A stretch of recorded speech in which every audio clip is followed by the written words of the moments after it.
এবার জল জীবন মিশন প্রকল্প সেখানেও বরাদ্দে বঞ্চনা করা হচ্ছে এমনটাই অভিযোগ। আর এবার দিল্লিতে তৃণমূল কংগ্রেসের দরবার, কেন্দ্রীয় মন্ত্রী CR পাতিলকে ডেপুটেশন। বরাদ্দ টাকা না পাওয়ায় রাজ্যবাসী ক্ষতিগ্রস্ত হচ্ছে বলে অভিযোগ জানিয়ে চিঠি কেন্দ্রীয় মন্ত্রীর কাছে অবিলম্বে বকেয়া 2525 কোটি টাকা দেওয়ার দাবি।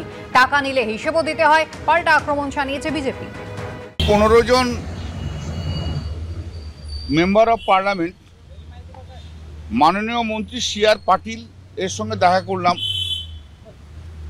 এবং যিনি জল মিশন নিয়ে জল জীবন মিশন ফান্ডের যে বাকি টাকা আছে সেই টাকা নিয়ে বলার জন্য, এই টাকাটা না হওয়ার জন্য এই যে JMM জল মিশন প্রজেক্ট যেটা, সেই প্রজেক্টে এটা সার্থকতায় রূপান্তরিত হচ্ছে না এবং কাজগুলো সব অর্ধেক হয়ে পড়ে রয়েছে।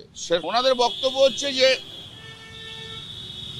এই টাকা প্রধানমন্ত্রী এখনো স্যাংশন করেনি, ক্যাবিনেট এখনো স্যাংশন করেনি। আমরা যখন বললাম এটা তো বাজেটের মধ্যে বরাদ্দ করা আছে, বললো বাজেটে প্রভিশন রয়েছে কিন্তু টাকার স্যাংশন হয়নি এবং আগস্ট মাসের পর থেকে নাকি কোনো রাজ্যেই টাকা দেওয়া হচ্ছে না, এটা ওদের বক্তব্য। অন্যান্য রাজ্যে তো এ ধরনের কোনো প্রতিনিধি দলকে যেতে দেখা যাচ্ছে না, শুধু বাংলাকে যেতে হচ্ছে কেন? এগিয়ে বাংলা।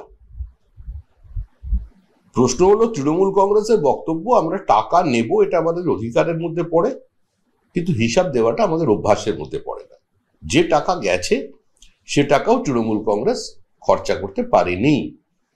এখন সমস্ত ক্ষেত্রেই যদি একটা প্রাতিষ্ঠানিক লুট তৈরি হয় তো কেন্দ্রকেও তো জবাবদিহি করতে হবে, তাকেও তো কোনো আর্থিক শৃঙ্খলা মেনে নিয়ে তবে তো রাজ্যের কাছে টাকা